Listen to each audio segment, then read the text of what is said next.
In the end, I wonder if anyone in this world really has all the answers we are looking for. I doubt it. I certainly don't have all the answers. I continue my own search as Trinidad strives to continue to live up to its anthem of being forged from the love of liberty. Perhaps pondering this will bring the youth back, as the older generations sometimes like to say. But back to what?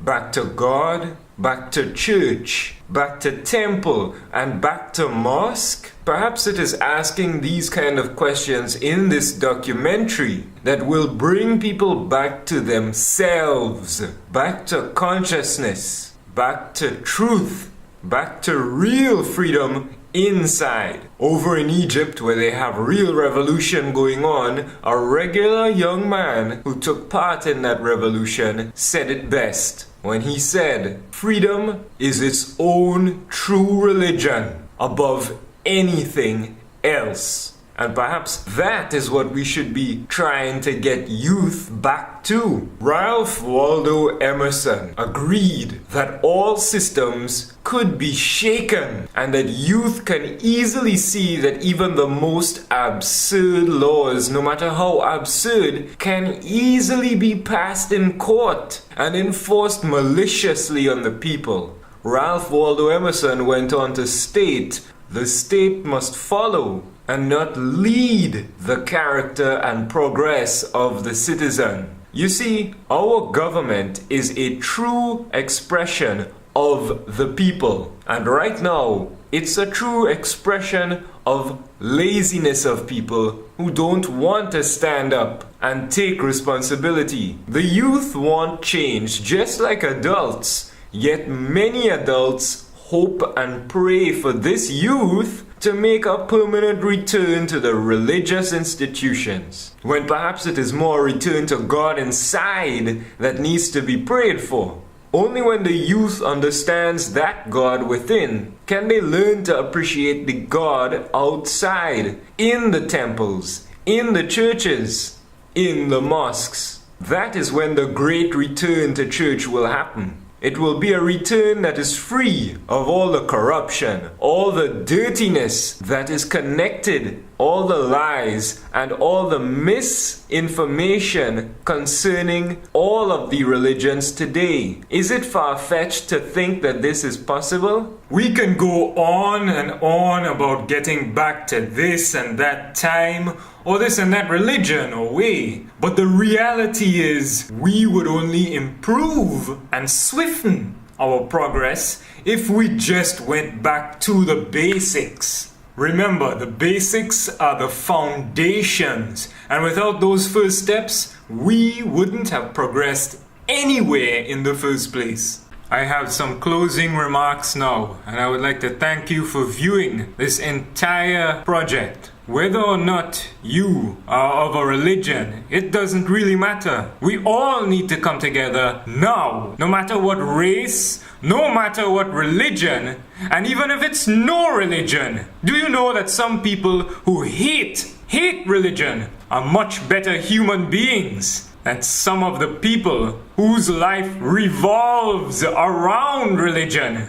Do you know that I myself consider that I am of all religions and therefore none? Do you know that Kabir and all the religions say that in spirit we are all one? All one. Beyond the Bible, beyond the Quran, beyond the Vedas, and beyond who is man and who is woman and who is whose child, but not without those separations. Always inclusive. Why? Because truth is in this world as well as outside of it. Our differences are blessings, not to be ignored, but to be understood and used constructively. That is the only way that we will go beyond the confusion. Otherwise, we will bicker and moan because we don't know the difference between right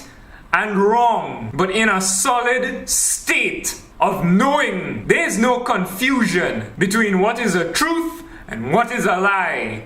between what is love and what is hate, between what is purity and that which is not. Let us offer up ourselves, Trinidad and Tobago, to a cause that is beyond all definitions of what a cause is. Let us come together. How can we force others who are innocent to choose a definition of God that they don't even agree with or understand? How could we force God on anyone? And in the same way, how can we force people to stop their belief in God? How could you look me in my eyes and tell me to give up on God? Right now there are several wars going on between races and religions, but I believe that the war is simply between those who are of truth and those who have sold out. And all of you sellouts out there, you all feel that you will have a nice, comfortable resting place at night, every night, while the people of Debe and Mondesi suffer and are thrown out of their homes. You sellouts, you feel so secure that nothing will happen to you. Well, you just watch, my friends, because soon you will go from laughing at Dr. Kublau Singh, laughing at all of the oppressed people in Laventille, laughing at the affected people of this highway segment, and you will go from laughing to crying with them. Mark my words, you will. And to all the oppressed who feel like there is nothing anymore and nowhere to go, Kabir said that there is a state that you must put yourself in. And not just Kabir, I believe all the religions have said this. This stands for all of us who are oppressed. We must put ourselves in the state that there is no air, there is no water, and no creation or creator. There is no bud, no flower, and no fetus or semen. There is no education or Vedas, and no word or taste. There is no body or settlement, and no earth, air, or space. There is no guru or disciple, and no easy or difficult path. That state is very, very, very strange. I cannot explain it, Kabir says. It has no village or resting place. That state is without all qualities. What name can anyone give it? To all you oppressed out there, this entire documentary has been made for you and your experience of being oppressed by those who ruthlessly rape you and your rights. This experience will end up being your greatest blessing. One day the curse will be over and you will rise up. That day could be today. It would have made you stronger and closer to truth than anyone else. All those others who live the comfortable life and refuse to understand the struggle of the oppressed. They will never have the blessing that you have, and they will never have that celebration within. They might drink and party, but you have a celebration within your own soul. You know what that celebration is? Truth. The fact that you went beyond confusion. No more confusion, Trinidad. Only awareness.